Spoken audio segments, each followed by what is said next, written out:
মাআকুম আল্লাহ তাআলা ঘোষণা করেন নিঃসন্দেহে আমি অবশ্যই আমি আছি তোমাদের সাথে। ইন্নী মাআকুম আল্লাহ তাআলা কসম করে বলছেন, তাকিদ করে বলছেন, নিশ্চয়তা দিয়ে বলছেন।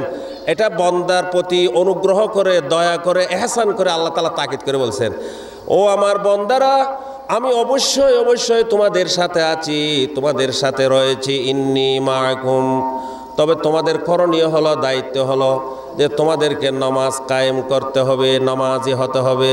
লাইন আকামতুমুস সালাহ দিনে রাতে 5 ওয়াক্ত নামাজ আল্লাহ রাব্বুল আলামিন বান্দার উপর ফরজ করে দিয়েছেন। জামাত সহকারে 5 ওয়াক্ত নামাজ ফরজ।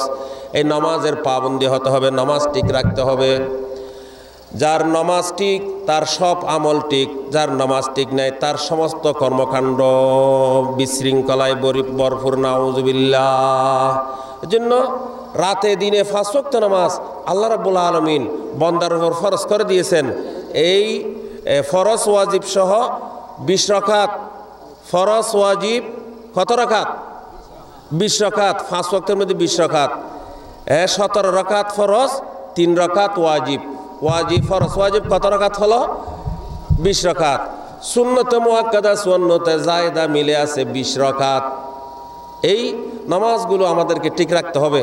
এই 5 ওয়াক্ত নামাজ আল্লাহ তাআলা বলেন, বান্দা তোমরা আতাইতুমুজ যাকাতা ওয়া আমানতুম বিরুসুলি ওয়া আমানতুম বিরুসুলি ওয়া আযযারতুমুহুম ওয়া আকরাদতুমুল্লাহা কারদান হাসানা لأكفرن عنكم سيئاتكم ولأدخلنكم جنات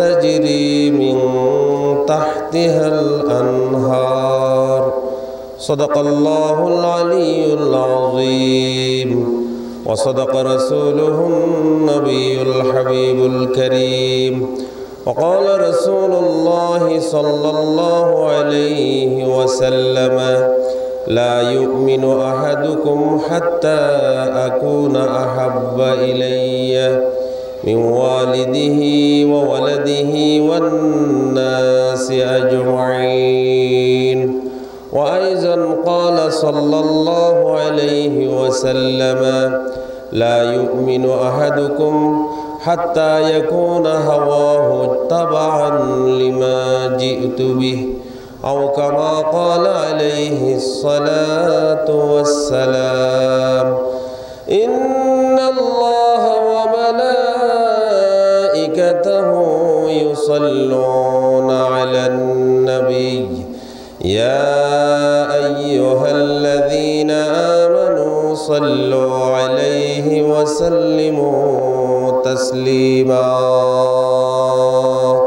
صلى الله على سيدنا محمد وآله وأصحابه وسلم صلى الله على سيدنا محمد وآله وأصحابه وسلم اللهم صل على سيدنا مولانا محمد وعلى آل سيدنا مولانا محمد ذكره روح لأنفسنا محمد شكره فرد على الأمم اللهم صل على سيدنا مولانا محمد وعلى آل سيدنا مولانا محمد। दर्द दिल के दवा है صل على محمد تعوذ ہر بلا ہے صل على محمد اللهم صل على سيدنا مولانا محمد وعلى آل سيدنا مولانا محمد আলহামদুলিল্লাহ আলহামদুলিল্লাহ আল্লাহ রাব্বুল ইজ্জতের মহান দরবারে লাখ কোটি শুকরিয়া প্রশংসা জ্ঞাপন করি যে রব্বুল ইজ্জতুল জালাল অত্যন্ত দয়া করে মেহেরবানি করে সমস্ত ব্যস্ততা বাদ দিয়ে আজকে 2025 সালের মে মাসের 16 তারিখ 1446 হিজরি সনের পবিত্র যুলকাদা মাস হজের মাসের আজকে 17 তারিখ তৃতীয় জুমাবার এই মুবারক সময়ে ঐতিহ্যবাহী দক্ষিণ চট্টলার ঐতিহ্যবাহী লোহাগাড়া উপজেলার ফদুয়া ইউনিয়নের ফদুয়া 6 নম্বর ওয়ার্ডের ফদুয়ার ঐতিহ্যবাহী এলাকা খ্যাতিমান এলাকা ফদুয়া আলী শিকদার পাড়া বাইতুল মামুর জামা মসজিদের মুসল্লি পরিষদ কর্তৃক আয়োজিত আজকের এই আজিমুশান পবিত্র সিরাতুন নবী সাল্লাল্লাহু আলাইহি ওয়াসাল্লাম মাহফিলের উপস্থিত পরম শ্রদ্ধাভাজন সম্মানিত সভাপতি সর্বজনা শ্রদ্ধেয় আলেমে দ্বীন বাইতুল মামুর জামা মসজিদের পরিচালনা কমিটির সম্মানিত সভাপতি শ্রদ্ধাভাজন জনাব আলহাজ মাওলানা গোলাম মোহাম্মদ সাহেব বারাকাল্লাহ উপস্থিত রয়েছেন অত্র এলাকার কৃতি সন্তান সুফি ফতে আলী ওয়াইসি মহিলা মাদ্রাসার সম্মানিত সুযোগ্য অধ্যক্ষ বাংলাদেশ জামাত ইসলামী ফদুয়া ইউনিয়ন শাখার সম্মানিত সংগ্রামী আমির প্রখ্যাত আলেমে দ্বীন জনাব মাওলানা আকম হামিদুল হক হাফিজাহুল্লাহ উপস্থিত রয়েছেন সুপরিচিত সর্বজন খ্যাতিমান বিশিষ্ট ব্যবসায়ী ফদুয়ার যুব সমাজের উজ্জ্বল নক্ষত্র ফদুয়া আলী শিকদার পাড়া জামা মসজিদ পরিচালনা কমিটির সম্মানিত সেক্রেটারি বিশিষ্ট ব্যবসায়ী জনাব আলহাজ নুরুল ইসলাম শিকদার উপস্থিত সম্মানিত খতিব সাহেব জনাব মাওলানা ফুরকানুল্লাহ হাফিজাহুল্লাহ জনাব মাওলানা ওমর ফারুক সহ সম্মানিত সঞ্চালক জনাব প্রফেসর হুমায়ুন কবির সাহেব সম্মানিত উপস্থিত আমার সামনে শ্রদ্ধাভাজন মুসল্লিবৃন্দ মুরব্বিবৃন্দ দিনদার ইমানদার ভাইয়েরা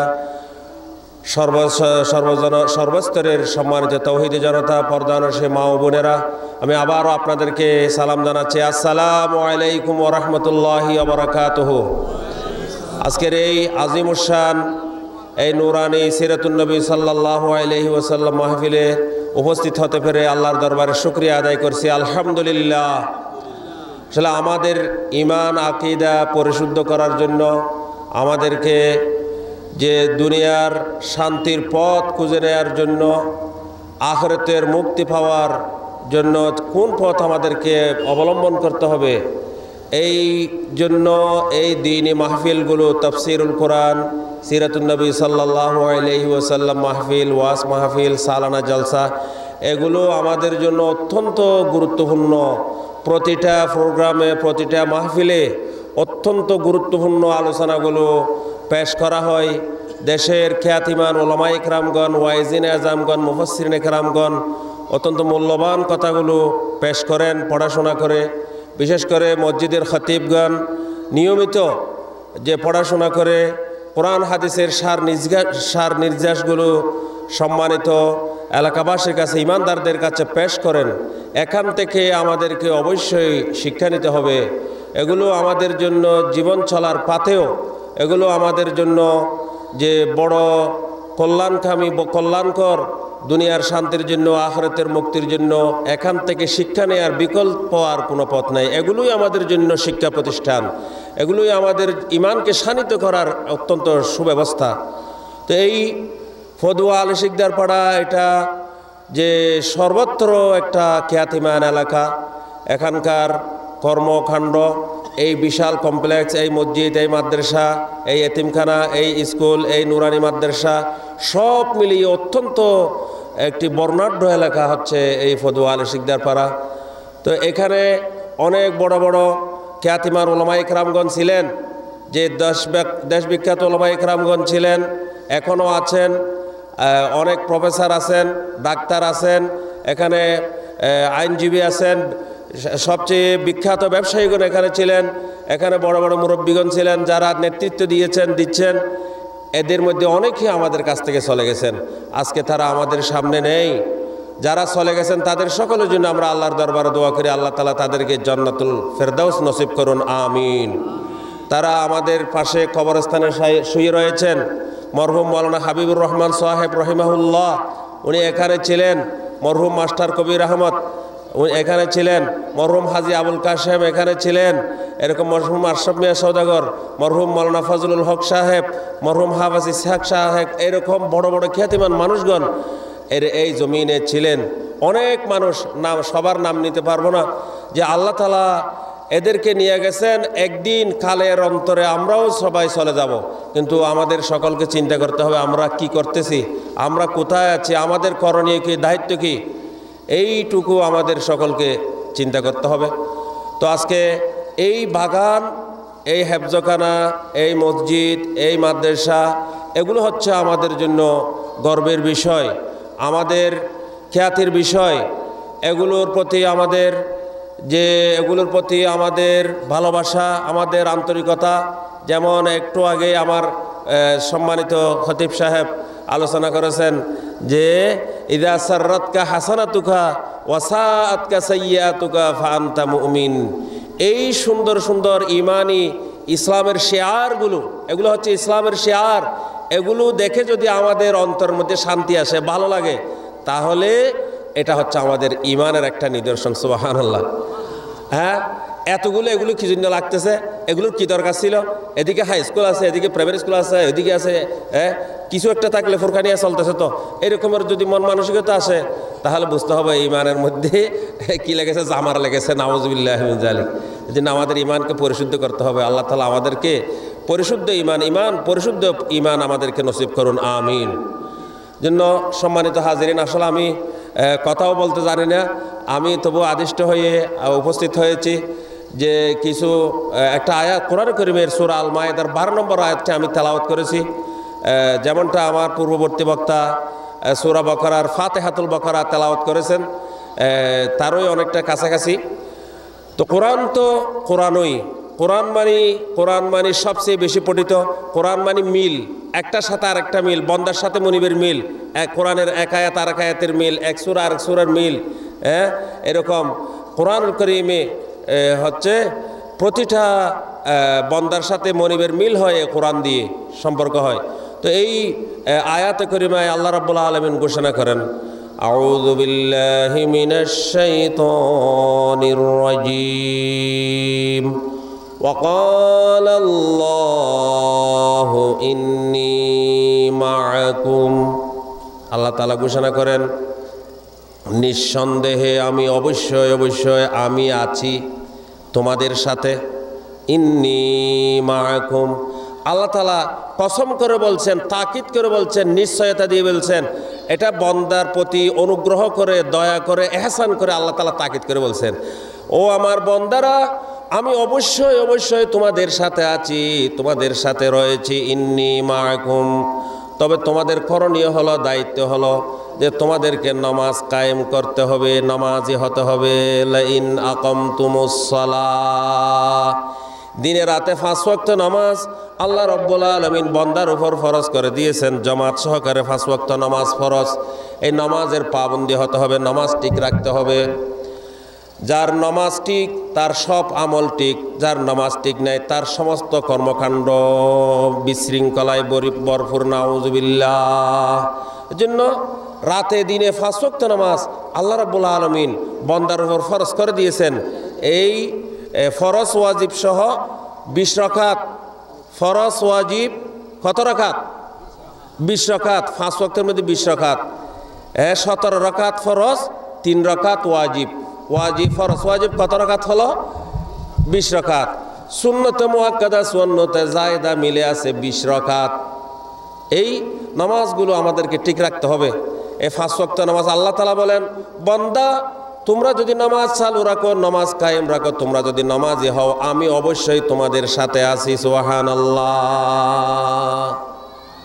জন্য হাদিস শরীফের মধ্যে আল্লাহ রাসূল ইরশাদ করেছেন, যে ব্যক্তি নামাজ ছেড়ে দিল সে আল্লাহ রাব্বুল আলামিনের জিম্মাদারি থেকে বের হয়ে গেল, আল্লাহর রাসূলের জিম্মাদারি থেকে বের হয়ে গেল। নাউযুবিল্লাহ। তাহলে আল্লাহ রাব্বুল আলামিনের রহমত পেতে হলে, আল্লাহর ভালোবাসা পেতে হলে, আল্লাহর মাগফিরাত পেতে হলে বান্দাকে অবশ্যই নামাজি হতে হবে, নামাজের পাবন্দি হতে হবে। নামাজ কিছু পড়লাম না এরকম নয়। ওয়াল্লাযীনা হুম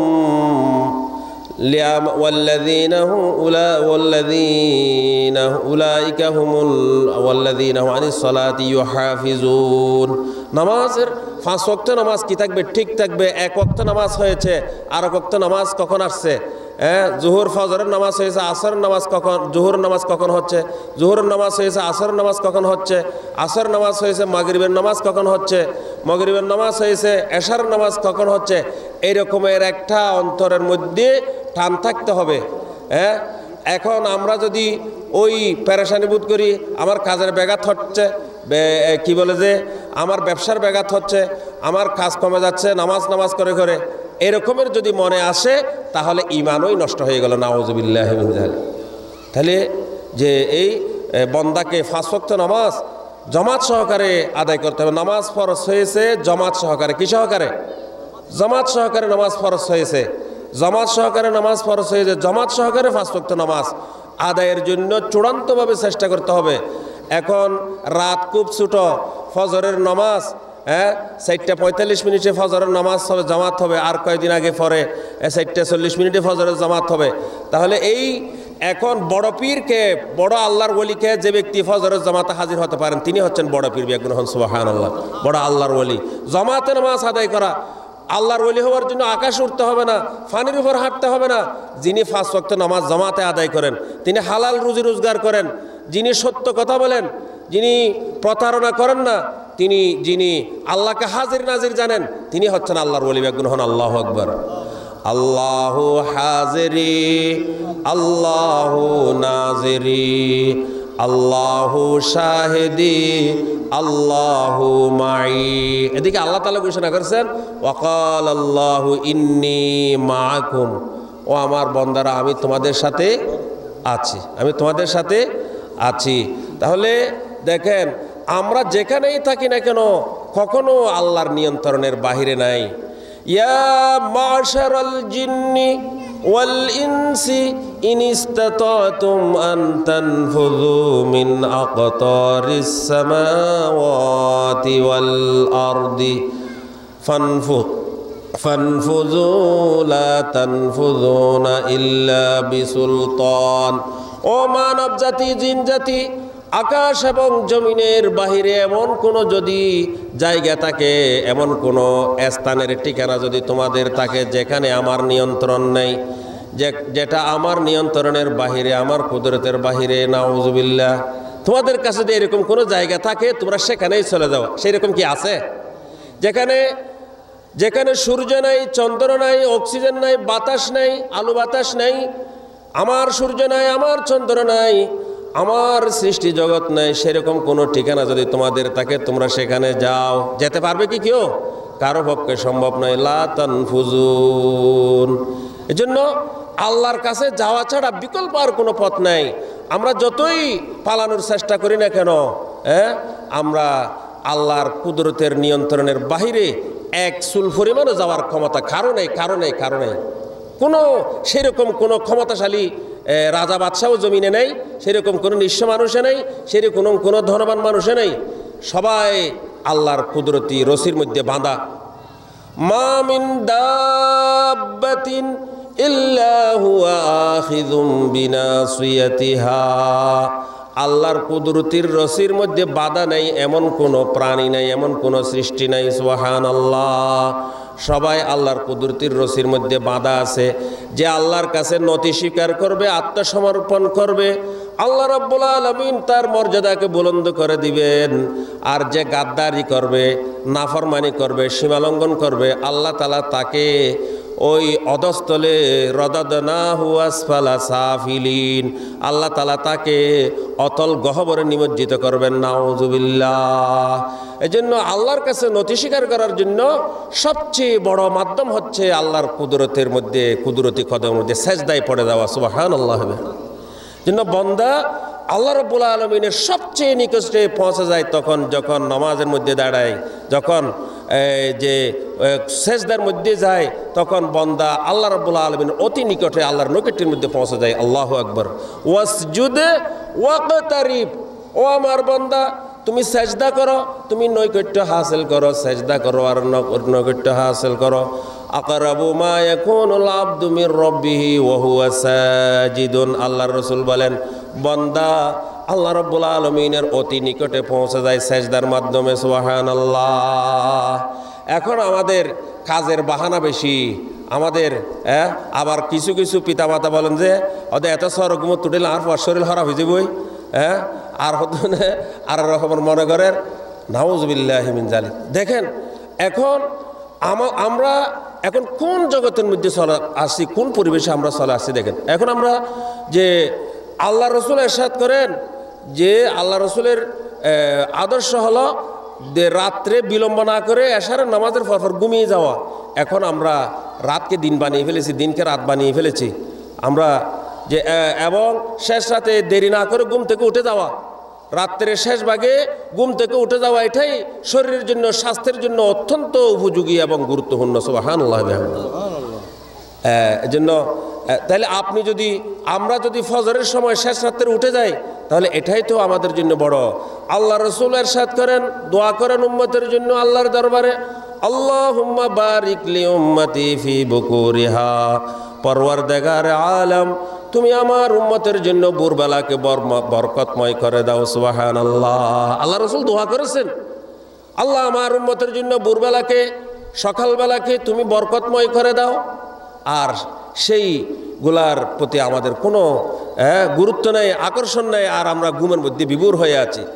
হাজার হাজার লক্ষ লক্ষ মাইক থেকে ধ্বনিত হচ্ছে আসসালাতু খায়রুম মিনান নাওম, ঘুমের চেয়ে নামাজ উত্তম, ঘুমের চেয়ে নামাজ উত্তম। আমরা সেদিকে নাই, আমাদের কর্মকাণ্ড সাক্ষ্য দিচ্ছে নাউযুবিল্লাহ আন-নাওমু খায়রুম মিনাস সালাহ। আমরা সেই পর্যায়ে পৌঁছি, এখন আমার কাছে ঘুমই বড়, সব বন্ধ। এখন আমাদের ঘর বাড়িগুলো, আমাদের মহল্লাগুলো যেন কবরস্থানে পরিণত হয়ে গেছে, নাউযুবিল্লাহ। এজন্য প্রিয় ভাইয়েরা, যে আমাদেরকে আল্লাহকে পাওয়ার জন্য, আল্লাহর রহমত পাওয়ার জন্য, আল্লাহর কহর গজব থেকে বাঁচার জন্য আমাদেরকে নামাজি হতে হবে, সকলকে নামাজি হতে হবে। আমি যেমন নামাজি, আমার ছেলেকেও নামাজি হতে হবে, আমার নাতি নাতনিকেও নামাজি হতে হবে, আমার পরিবারের সবাইকে নামাজি হতে হবে। নামাজ আকি লাইন আকামতুমুস সালাতার মানে সেটা একটা অর্থ, সবাই, পরিবারের সবাই, সমাজের সবাই, মহল্লার সবাই নামাজের কাতারে হাজির হয়ে যাবে, সুবহানাল্লাহ বিহামদি।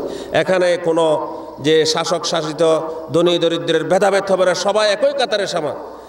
এক হি সব মে খড়ে হো গয়ে মাহমুদ আয়াজ, না কোই বান্দা নওয়া না কোই বান্দা নওয়ান রাহা। তাহলে যে এখানে যে ওই সম্রাট সুলতান মাহমুদ আর তার বৃদ্ধ আয়াজ সবাই একই কাতারে দাঁড়িয়ে নামাজ আদায় করছে, সবাইকে, সমাজের সকলকে নামাজের কাতারে হাজির হতে হবে, তাহলে নামাজ কায়েম হয়েছে বোঝা যাবে। এই জন্য প্রিয় সম্মানিত উপস্থিতি, যে আমাদের পরিবার পরিজন, ছেলে মেয়ে সকলকে নামাজি করতে হবে।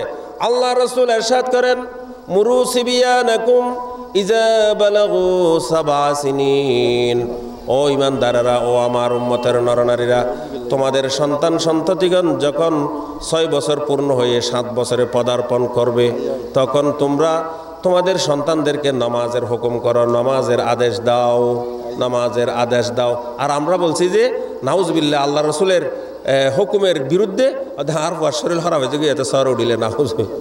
কোথায় আমাদের মন মানসিকতা চলে গেছে চিন্তা করে দেখে। সকাল সকাল ঘুম থেকে উঠাইয়ে দেন, তাহলে তার স্বাস্থ্য ভালো হবে, শরীর ভালো হবে, শরীর সুস্থ থাকবে, সুবহানাল্লাহ বিহামদি। এজন্য শরীরের সুস্থতার জন্য প্রত্যুষে ঘুম থেকে ওঠা, এটাই হচ্ছে একটা বড় ঔষধ। এজন্য এটা যে চিকিৎসা বিজ্ঞানীগণ এটা বুঝতে পেরেছেন এই জন্য কিছু মানুষ যারা নামাজ না পড়লেও এরা সকালে সকালে উঠে রাস্তায় দৌড়াদৌড়ি করতেছে। হ্যাঁ, আপনি ঘর থেকে উঠে নামাজে আসেন, আপনি ঘর থেকে উঠে আপনি ওযু কালাম করেছেন, মসজিদে আসছেন, মসজিদ থেকে গেছেন, আপনার ফরজ নামাজও আদায় হয়ে গেল, আপনার শরীর চর্চাও হয়ে গেল, আল্লাহর রহমত আপনার জন্য অবধারিত হয়ে গেল, নিশ্চিত হয়ে গেল, আল্লাহর কহর গজব থেকে মুক্তি আপনার জন্য চূড়ান্ত হয়ে গেল। সুবহানাল্লাহ। তো এখন যে দেখেন, এই যে আল্লাহ রাব্বুল আলামিন যে এই নামাজকে 7 বছর থেকে নামাজ ফরজ করে দিয়েছে শরিয়াত। হাদিস শরীফে আরো বলা হচ্ছে, এই বাচ্চাগণ যদি 10 বছর বয়সে উপনীত হয়, এই সময়ে যদি তারা নামাজি না হয়, আল্লাহ রসুল বলেন অজরিবুহুম আলাইহা ওহুম আবনাউল আশর, যখন তারা 10 বছরে পৌঁছবে, তখন যদি তারা মসজিদে না যায়, নামাজ আদায় না করে, তাদেরকে শাসন করো, তাদেরকে বেত্র ব্যবহার করো, তাদের জন্য, অর্থাৎ তাদেরকে প্রহার করার কথা বলা হয়েছে 10 বছরও নামাজি না হলে। দেখেন, আজকে আমাদের বিদ্যালয়গুলোতে ভর্তি করার জন্য একটা শর্ত যে 6+ হতে হবে। কি হতে হবে? 6+ মানে 6 বছর পার হতে হবে। কি হতে হবে? 6 বছর পার হতে হবে। যে আল্লাহ রসুল আজ থেকে 1500 বছর আগে ঘোষণা দিয়েছেন যে মুরু সিবিয়ানাকুম ইযা বালাগু 7 সিনিন, তোমাদের বাচ্চাগণ যখন 6 বছর পূর্ণ হয়ে 7 বছরে পদার্পণ করবে, তখন তাদেরকে নামাজের তালিম দাও, নামাজের হুকুম করো। তাহলে কোথায় যে এই যে এখন যখন 6 বছর পূর্ণ হয়ে 7 বছরে পদার্পণ করবে, তখন তাদের মধ্যে দিন পালনের যোগ্যতা তাদের মধ্যে সৃষ্টি হয়। সুবহানাল্লাহ ওয়া বিহামদিহি। জন্য যে আমাদের সকলকে নামাজি হতে হবে। এই নামাজই হচ্ছে সমস্ত ইবাদতের মূল হচ্ছে নামাজ। দ্বীনের মূল স্তম্ভ হচ্ছে এই নামাজ। আল্লাহর রাসূল ইরশাদ করেন, মান আকামাস সালাতা ফাকাদ আকামাদ-দ্বীন, যে নামাজ কায়েম করলো সে দ্বীন কায়েম করলো, দ্বীনকে চালু করলো। ওমান তারাকাস সালাতা ফাকাদ হাদামাদ-দ্বীন, আর যে নামাজ ছেড়ে দিল, নামাজ বর্জন করলো, সে দ্বীনকে বরবাদ করে দিল। নাউযুবিল্লাহ। তাহলে যার কাছে নামাজ নেই, তার কাছে আর দ্বীনের কি আছে? দ্বীনের কিছুই নেই তার ভিতরে। জন্য যে সর্বপ্রথম বন্দার কাছে যেটার হিসাব নেওয়া হবে সেটা হলো নামাজ। যেন যার নামাজ ঠিক আছে তার সবটুকুই ঠিক, যার নামাজ ঠিক নেই তার সবটুকুই বরবাদ। নাউযুবিল্লাহ। জন্য আসুন প্রিয় উপস্থিতি, যে আমরা সকলে আমরা যখন যেখানেই থাকি না কেন, যেখানেই অবস্থান করি না কেন, আমাদেরকে আমাদের নামাজটুকু ঠিক রাখতে হবে। এই নামাজ হচ্ছে দ্বীনের মূল স্তম্ভ, সমস্ত ইবাদতের মূল হচ্ছে এই নামাজ। এই নামাজের ভিতরে আপনার যাকাতের বৈশিষ্ট্য নামাজের ভিতরে আছে, রোজার বৈশিষ্ট্য নামাজের ভিতরে আছে, হজের বৈশিষ্ট্য নামাজের ভিতরে আছে। যত রকমের ইবাদত, সমস্ত সৃষ্টিকুল যে যত রকমের ইবাদত করে, সব রকমের ইবাদতের নমুনা এই নামাজের ভিতরে আছে। আর এই নামাজকে আল্লাহ তাআলা দিয়েছেন উম্মতে মুহাম্মদীকে, বন্দাকে নামাজের বিধান দিয়েছেন। সুবহানাল্লাহ। আল্লাহ রাব্বুল আলামিনের কতগুলো সৃষ্টি দাঁড়িয়ে দাঁড়িয়ে ইবাদতের মধ্যে লিপ্ত আছে, এরা কিয়ামত পর্যন্ত এই অবস্থায় থাকবে। এরা তাইলে নামাজের মধ্যে একটা কাজ হলো দাঁড়িয়ে থাকা, একটা কাজ হলো কি? দাঁড়িয়ে থাকা। আর কিছু সৃষ্টি আছে যারা সারাক্ষণ রুকু অবস্থায় আল্লাহর ইবাদতের মধ্যে লিপ্ত আছে, তাহলে নামাজের মধ্যে রুকুর একটা ব্যবস্থা আছে। সুবহানাল্লাহ। ওয়ারকাউ মা'আর রাকিঈন। আর কিছু সৃষ্টি আছে সারাক্ষণ সেজদার মধ্যে পড়ে আছে, এর মাধ্যমে তারা আল্লাহর ইবাদতের মধ্যে লিপ্ত আছে, তাহলে নামাজের মধ্যে এই রুকুর ব্যবস্থা আছে। এভাবে করে সমস্ত সৃষ্টি যেভাবে ইবাদত করে, সমস্ত ইবাদতের নমুনা, সকলের ইবাদতের নমুনা এই নামাজের ভিতরে আল্লাহ তাআলা দিয়েছেন। সুবহানাল্লাহ। জন্য আমাদেরকে এই নামাজের গুরুত্ব, আমাদেরকে নামাজকে ঠিক রাখতে হবে। এই জন্য আমাদের সন্তানদেরকে নামাজই করতে হবে, তাদেরকে নামাজের অভ্যস্ত করতে হবে। নামাজের ভিতরে যে রুকু কিভাবে করতে হয়, দাঁড়ানো কিভাবে হয়, কেরাত কিভাবে পড়তে হয়, এগুলো তাদেরকে তালিম দিতে হবে, শিখাই দিতে হবে। যে এখন আবার কিছু কিছু আমাদের বিশেষ করে মাধ্যমিক পর্যায়ে যারা লেখাপড়ায় আছে, হাই স্কুল লেভেলের, বা আর একটু কলেজের প্রথম পর্যায়ে গেছে, এরা আবার নতুন নতুন ফিতনা ফাসাদের মধ্যে লিপ্ত হয়ে যাচ্ছে। হাত তুলতে হবে, এখানে বাঁধতে হবে, ছাড়তে হবে, নানান রকমের কতগুলা। এগুলাতে ফা বাড়াবেন না। এগুলা একটা মহল যে মুসলমানদের মধ্যে যে একটা ফাটল ধরার জন্য বিভিন্ন কৌশল, সেই কৌশলের একটা অংশ হচ্ছে এটা। এরা আমাদের মৌলানা হামিদ সাহেবের কাছে আসে না, আমাদের মৌলানা সলিমুল্লাহ হাবিবের সাথে আসেন না, ওনাদের কাছে আসেন না। হাত এখানে তুলেন, এখানে তুলেন। ওই কতগুলো বাচ্চার কাছে আসতেছেন কেন? ওনাদেরকে হাতে শিখান কেন? ওনারা কি জানবে? এরা হচ্ছে মূলত বিভ্রান্তি সৃষ্টিকারী, সমাজের মধ্যে বিভ্রান্তি সৃষ্টিকারী। আর ওই ছোটো ছোটো বাচ্চারা